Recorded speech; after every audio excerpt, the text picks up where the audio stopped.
자, 우리는 그동안 그리스도 안에서 새 옷을 입은 그리스도인의 삶이 구체적으로 어떻게 살아가야 하는지 그 일상의 모습 9가지를 우리가 함께 살폈습니다. 자, 바울은 이어서 이제 그리스도인으로서 가정에서 어떻게 살아가야 하는지에 대한 말씀인데요. 일종의 다른 말로 하면 이 가정 목회에 관한 말씀입니다. 사실 우리 그리스도인들은 이제 세상에서는 세상 사람들과의 관계에 있어서 살아가야 할 신앙의 삶의 모습이 있습니다. 어떻게 보면 이게 바로 이제 실전이죠.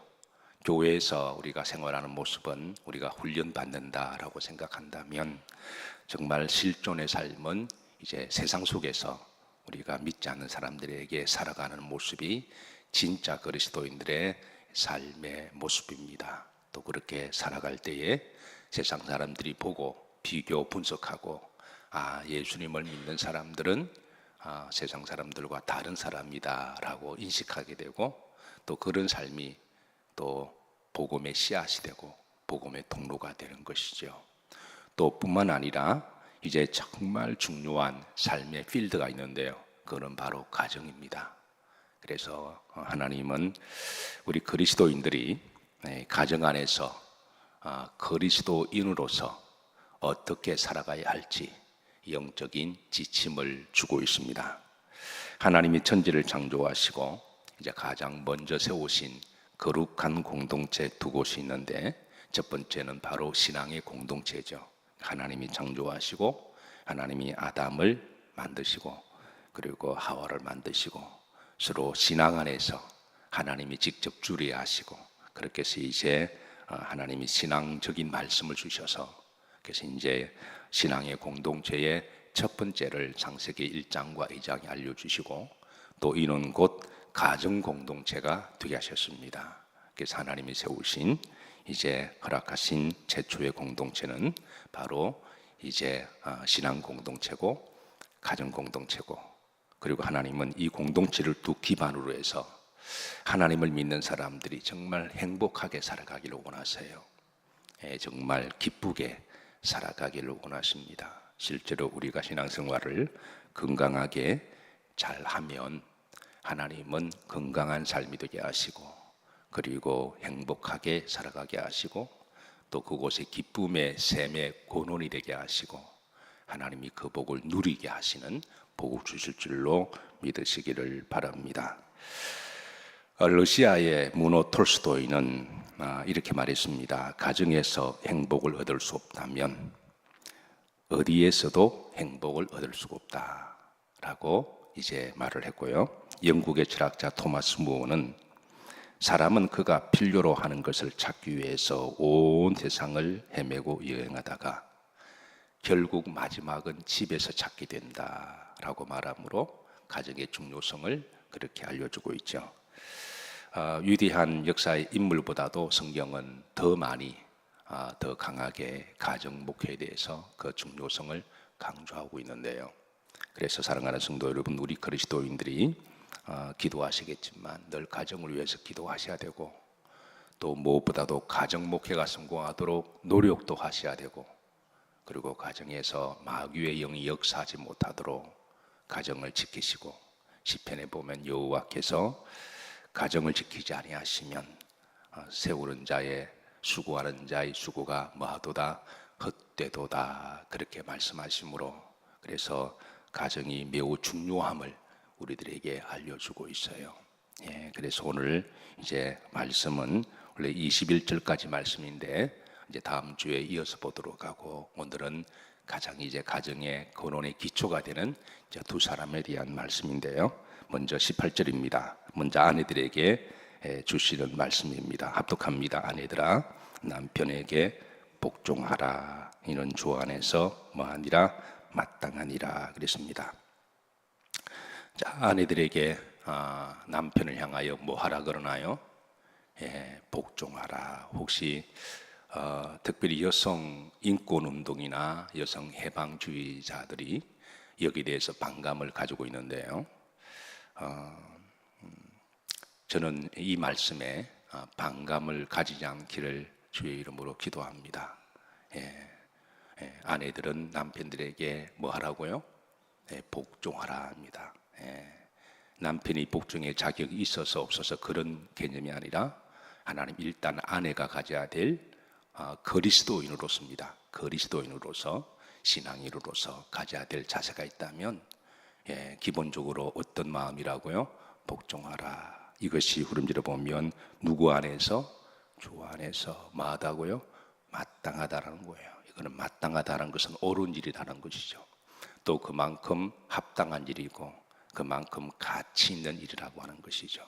그래서 자격이 되어야죠. 그렇게 말하지 말고 그거는 나중에 문제고, 사실 자격으로 말하면 100% 완벽한 남편이 어디 있을까요? 이 세상의 모든 남편은 다 부족한 부분들이 있습니다. 그렇다고 할지라도 성경은 아내들에게 주 안에서, 누구 안에서? 주 안에서 남편이 자기보다 무식하다고요? 그래도 복종하라고 이야기합니다. 남편이 마음에 들지 않는다고요? 그래도 복종하라고 그럽니다. 그거는 복종의 반대 개념의 독재의 의미가 아니라 그거는 하나님이 가정을 행복하게 하기 위해서 또 질서적인 차원에서 그렇게 하라고 먼저 말씀하신 것이죠. 그래서 이유와 불문하고 자꾸 뭐 따지고 계산하면 복종할 수가 없는 거죠. 그래서 일단은 기본적으로 뭔가 좀 부족해도, 그리고 첫째 아들 같아도, 철이 없어도 기본적으로 아내들은 남편을 향하여 어떤 마음을 가지라고요? 복종하라. 만약 이 말씀이 기분이 나쁘거나 반감이 되면 그건 주님께 따지세요. 제가 뭐 따지지 말고, 이게 저는 주님 말씀 그대로 전하니까. 근데 우리 예수 믿는 사람들이 주님께 따질 수 없잖아요. 여성 인권 해방운동, 이거 세상에 다 흘러가는 시대 사조입니다. 시대 사조예요. 제가 신학대학 다닐 때에 여성 인권 해방운동 1980년도에 그때 한참 유행했던 대표적인 학자가 로즈마리 루트라고 하는 여성이 있습니다. 저도 이제 다양한 학문을, 또 다양한 사조 시대를 또 이렇게 또 연구를 해야 되기 때문에, 그래서 이제 도대체 무슨 말을 하는 것인가. 우리가 여성의 인권을 존중합니다. 100% 존중해요. 근데 로즈마리 루트 보는 제가 책을 읽어봤는데요. 그래서 옳은 말도 많고, 근데 이제 그게 이 여성들은 남성에 대해서 복종하는 것에 대해서 좀 상당히 좀 부정적인 의미로 기록을 했더군요. 그래서 개인적으로 궁금해서 그녀의 그러면 남편에게 복종하지 않는 그녀의 삶은 행복한가 한번 제가 좀 찾아보니까 이게 놀라운 반감이 있었어요. 그렇게 막 뭐 머리띠 매고 뭐 여성 운동하고 남성에 대해서 막 이러던 여성이 집에서 보면 자기는 남편에게 철저히 복종한다는 거예요. 이게 의외로 놀라운 반감이었습니다. 왜 그러냐 물어보니까 복종해야 가정이 평안하다라는 거예요. 물론 그녀가 남편보다 똑똑합니다. 박사학위도 있고. 그런데 자기가 가만히 보니까 남편을 무시하고 함부로 했다가는 가정의 행복이 사라지더라는 거예요. 그래서 결국은 자기는 집에 가서는 한 남편에게 철저하게 복종하는 아내가 되길 원한다라고 한 거예요. 결국은 여러분, 하나님 우리 가정을 이렇게 누가 높고 낮은 그런 개념이 아니라 질서 있고 행복하고 화목한 가정이 되기 위해서는 먼저 아내들에게 부탁합니다. 여러분, 먼저 부탁하는 것은 먼저 믿을만 하기 때문에 부탁하는 것 아닐까요? 두 사람이 싸웁니다. 그러면 목사가 누구에게 먼저 화해하라고, 누구에게 먼저 참으라고 이야기할까요? 두 사람 중에 성숙한 사람입니다. 믿을 만한 사람인 거죠. 이런 점에 있어서 하나님은 남성보다 여성을 조금 더 믿는 것 같아요. 그래서 기분 나쁘게 듣지 마시고 아내들이여 남편에게 뭐 해라? 복종해라. 이거를 가슴에 좀 잘 새기시기를 주의 이름으로 축복합니다. 기분 나쁘세요? 그럼 하나님께 따지세요. 저한테 따지세요. 이게 주의 말씀이니까. 자, 여러분, 독일의 19세기 낭만주의 작곡가 멘델스존 잘 아시죠? 멘델스존의 정말 금과 옥엽 같은 유명한 곡들이 굉장히 많습니다. 하늘의 별과 같은 그런 인류의 유산이 될 만한 아름다운 멜로디들이 많은데요. 그 중에 가장 대표적인 곡이 한여름밤의 꿈 중에 바로 결혼행진곡이죠. 결혼식에 가면 반드시 이 곡이 나옵니다. 빠바바밤 하는 곡이 있잖아요. 여러분 잘 알다시피 그 멘델스존의 작품이죠. 예. 자, 이 멘델스존의 이 가문에서 일어난 실제 리얼 스토리입니다. 이 가문에서 어떤 일이 일어나냐면 그의 아버지는 모세 멘델스존입니다. 모세, 성경에 나오는 모세, 그 모세가 맞습니다. 한세가 아니라 모세입니다. 그러니까 모세 멘델스존인데요. 어려서부터 병을 알아가지고 척추병을 알아서 꼽주가 되었습니다. 그래서 심한 꼽주가 되었어요. 함부르크에 살았는데 어느 날 부잣집 상점에 갔다가 그게 그 집에 그 사장님의 딸 브롭체를 보고 첫눈에 반했습니다. 아름답고 마음씨 착하고 첫눈에 반했어요. 사랑이 빠졌습니다. 그런데 자신의 모습은 보기 흉한 꼽주잖아요. 언감생심. 어떻게 저렇게 아름답고 부잣집의 딸 브롭체를 어떻게 감히 가까이 갈 수가 있을까? 그의 사랑하는 마음은 상사병이 되고 마음이 속이 타들어갔고, 그래도 그녀에게 사랑을 할 수밖에 없는, 그런데 그런 마음도 모르게 브롭체는 그의 상점에 왔다리 날마다 왔다리 갔다리 하는 모세 멘델스존을 보고 눈길 한번 주었을까요? 안 주었을까요? 줄 리가 없죠. 어떻게 뭐 이렇게 첫눈에 딱 보고 그렇게 고추 같은 사람이 어떻게 그 마음에 감동이 될까요? 어느 날 둘만의 시간이 있었습니다. 늘 왔다리 갔다리 하니까. 그래서 모세 멘델스존이 용기 있게 그녀에게 물었습니다. 하나님께서 짝지어진 배필이 있다고 믿으시나요? 하나님이 짝지어준 배필이 있다는 것을 아가씨는 믿으시나요? 보통 이렇게 물으면 이제 운명적인 만남을 대부분 여성들은 기대하잖아요. 그 프롭체가 뭐라고 대답했을까요? 일반적으로 그렇게 물으면 여성들은 뭐라고 대답하나요? 보통 예스합니다. 하나님이 짝지어준 바로 운명적인 그런 배필이 있다라고 그렇게 대답을 하죠. 그래서 이 모세 멘델스존이 말하기를 저는 사실 그동안 한평생 하나님께 기도했습니다. 하나님이 짝지어진 배필을 위해서 기도했는데 하나님께서는 이렇게 제게 말씀하셨습니다. 너의 배필은 마음이 착하고 그리고 얼굴은 예쁘지만 꼽출한다. 그런 응답을 받았다는 거예요. 그래서 이 모세 멘델스존이 말하기를 하나님 안 됩니다. 하나님 내가 사랑하는 여인이 꼽출하며 차라리 나를 꼽추로 만들어 주시고 내가 사랑하는 여인은 마음씨 착하고 건강한 모습으로 그렇게 해주세요. 저를 꼽추로 만들어 주세요. 그래서 제가 꼽추가 되었습니다. 이게 그게 사실인지 아닌지는 모르지만 그러자 그녀가 눈물이 핑 돌면서 살며시 멘델스존의 손을 잡았습니다. 그리고 두 사람의 연애가 시작되었고 마침내 결혼했어요. 이 동화 같은 스토리가 트루 스토리입니다. 그러니까 이 모세 멘델스존은 그 아내가 얼마나 고맙고 사랑스러웠을까요? 한평생 공주처럼 모셨습니다.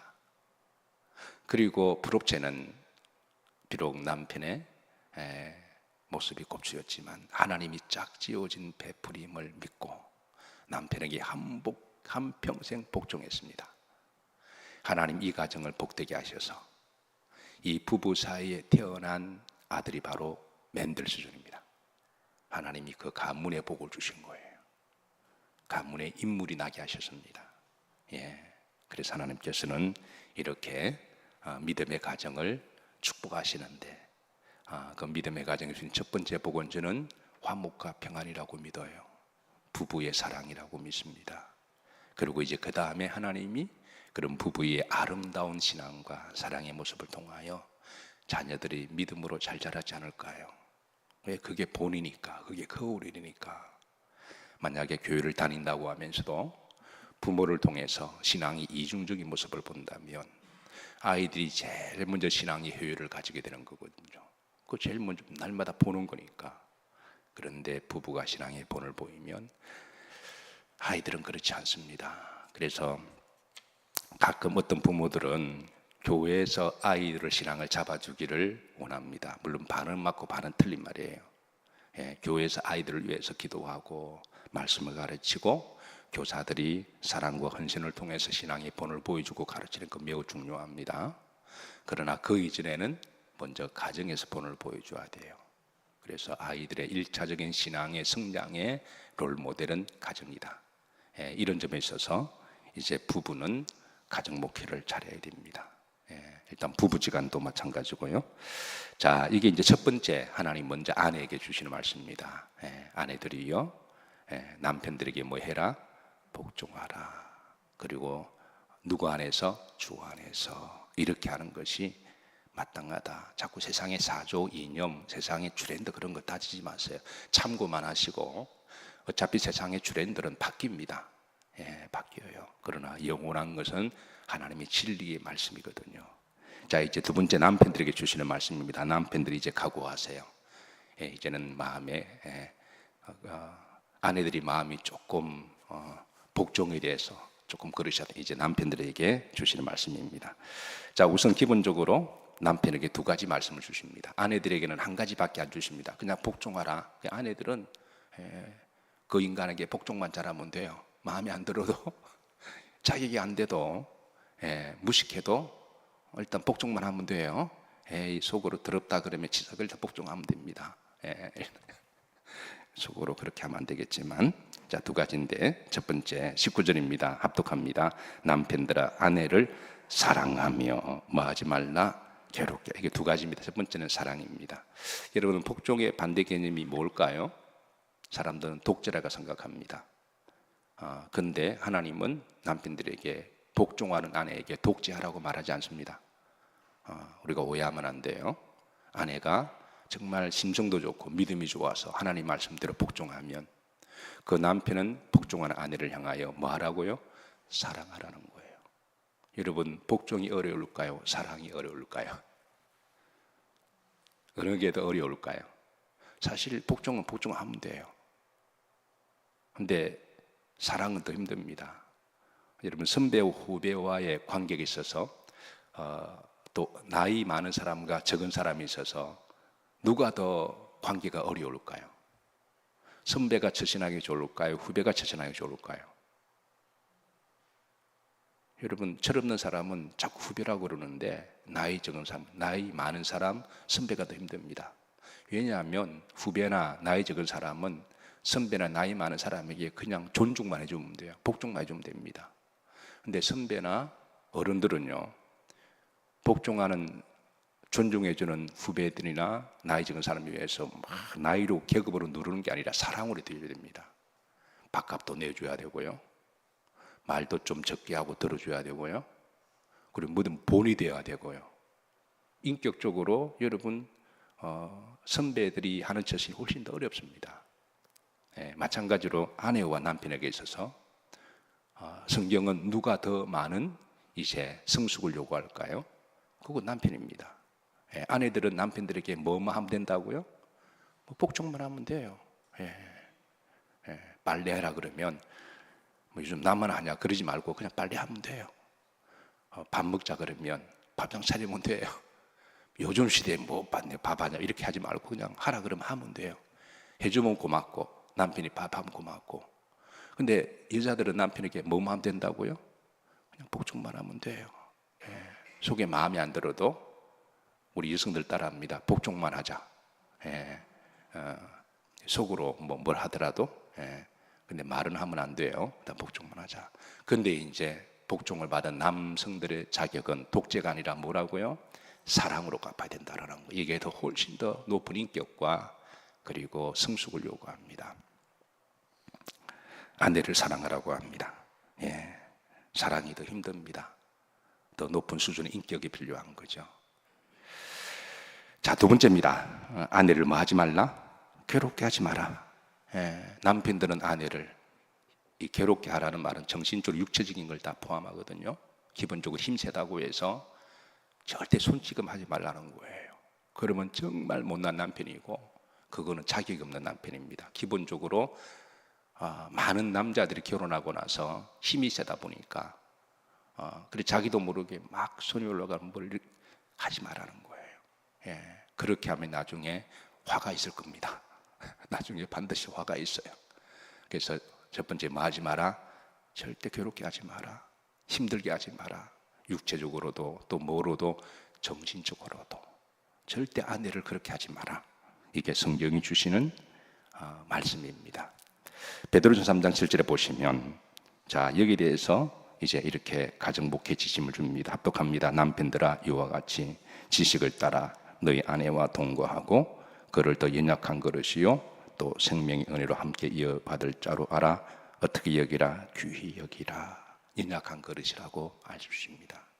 예, 아내는 연약한 육체적으로도 또 정서적으로도 또 감정적으로도 여성들은 남성들에 비해서 예민합니다. 그리고 예민하다 보니까 이제 더 상처를 받을 수가 있죠. 그러니까 더 연약한 그릇임을 알고 자 앞에 보시면 무엇을 따라? 지식을 따라.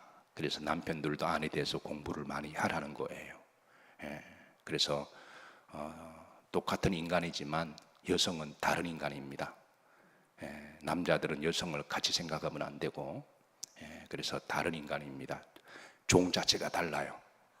그래서 공부하고 여성들은 아내들은 약한 그릇이다 그렇게 하고 그래서 후림절에 보시면 어떻게 여기라고요? 귀히 여기라. 귀히 여기라. 첫 번째는 연약한 그릇임을 가르쳐 주시고 두 번째는 생명을 이어받을 자로 그랬습니다. 생명의 은혜를 이어받을 자. 사실 여성의 최고의 신비와 축복의 통로는 하나님이 생명을 잉태하게 하고 출산하게 하는 것. 이거는 남자가 아무리 힘세고 똑똑해도 할 수 없는 일이잖아요. 여성이 재기능하지 못하면 인류는 멸종됩니다. 그래서 이제 여성은 생명을 하나님의 기업 물을 자를 받고 그걸 출산하는 일이니까 얼마나 귀하고 복되냐는 거예요. 그래서 성경은 이제 내 아내들을 뭐하고? 사랑하라. 독재가 아닙니다. 사랑하고 그리고 어떻게 여기라고요? 예, 귀히 여기라. 귀히 여기고 그리고 생명의 이을 받을 자로 여기고 그리고 절대 뭐하게 하지 마라? 괴롭게 하지 마라. 힘들게 하지 마라. 이런 부분에 있어서 우리 남편들은 참 아내 볼 때마다 죄송한 마음이 있긴 있어요. 그러나 우리가 이걸 지침이 되어서 우리가 이제 가정 목회를 성공하려면 우선 그 첫 단계가 부부 관계거든요. 그래서 이제 부부 관계를 위해서 그렇게 기도하고 애를 써야 돼요. 저도 사실 뭐 이렇게 말할 자격은 없는 남편에게는 해요. 부산에서 또 유교적인 가정에서 그렇게 자랐다가 가정이 뭔지도 모르고 결혼했고 남편이 뭔지도 모르고 결혼했고 이제 목회한다는 그 핑계 하나 대고 옛날 전통적인 유교 방식으로 그렇게 가정을 시작했는데 제 젊은 시절 한 달을 살아보니까 제가 준비가 너무 안 된 거예요. 이게 가정 목회 성공하지 못하면 목회 못하겠다. 아니면 연기를 해야 되거든요. 그러면 강단에서의 모습과 가정의 모습은 같아야 되는데 이게 다르면 나에 대해서 가장 정확하게 알고 나를 평가하고 판단하는 사람은 와이프잖아요. 그러면 세상에 와이프한테 신앙적으로 주회종으로 성질 인정을 받지 못하고 목회하는 거는 나를 속이는 일이고 그거는 이중적인 플레이하는 거니까 이거는 있을 수가 없는 이야기잖아요. 그때부터 이제 나에게는 교인들을 향한 목회도 나에게는 큰 과제였지만 가정 목회도 내가 해야 될 과제다. 힘들고 어렵지만 그래서 그때에 이제 기독교 서점에 가서 가정에 관한 책들은 제가 다 구입했습니다. 가정 목회를 가정을 성경을 새롭게 보기 시작했어요. 가정의 관점에서 성경을 창세기부터 계시록까지 다 읽었습니다. 책을 사다 보고, 그리고 영원한 나의 텍스트는 성경이니까 성경을 근간해서 그래서 가정에 관한 이제 목회를 이렇게 개인적으로 하고 하면서 또 이제 청년들이 많아지면 청년들에게 가정 세미나도 수시로 하고, 그래서 가정 목회를 위해서 기도하게 하고, 그러니까 실패한 가정을 잘 모르는 전도사가 이제 가정 목회를 시작함에 있어서 우리 그리스도인들의 청년들은 가정에 불행과 아픔이 없도록, 실제로 누가 목회하면서 이 가정에 아픔이 있는 사람들은 의외로 굉장히 많아요. 그 속사정을 누가 알까요? 그리고 가정에 그 아픔이 있으면 신앙생활 건강하게 하기 참 힘들어요. 교회에서 문제가 터지는 것은 가정에 있는 문제를 다른 방식으로 터뜨리는 거예요. 그래서 이 가정 목회가 마귀가 가정을 통해 역사하는 거구나. 이거 정말, 그래서 제 목회의 한 방향 중에, 지류 중에 이제 가정 목회를 정하고, 시간 날 때마다 이제 이렇게 쭉 교본도 만들고 세미나도 하기도 하고 그렇게 했는데, 자, 그럼에도 불구하고 여전히 여기에 대해서는 제가 할 말은 별로 없습니다. 그래서 그냥 노력하고 애를 쓰고 기도하는 것이죠. 어쨌든 주의 말씀입니다. 하나님, 우리 믿는 사람들이 정말 건강하게 신앙생활 잘하길 원하시고, 행복하게 하길 원하시고, 화목하길 하길 원하시고, 그래서 이렇게 하기 위해서는 이제 이게 그리스도인으로서 새 옷을 입고 가정에서 어떻게 살아가야 할지, 이런 진정한 신앙의 실전이, 필드가 또 삶에서, 가정에서 또 승리하시기를, 또 그리고 신앙의 명문 가정이 되시기를 주의 이름으로 축복하고 우리 모두 기도하십시다.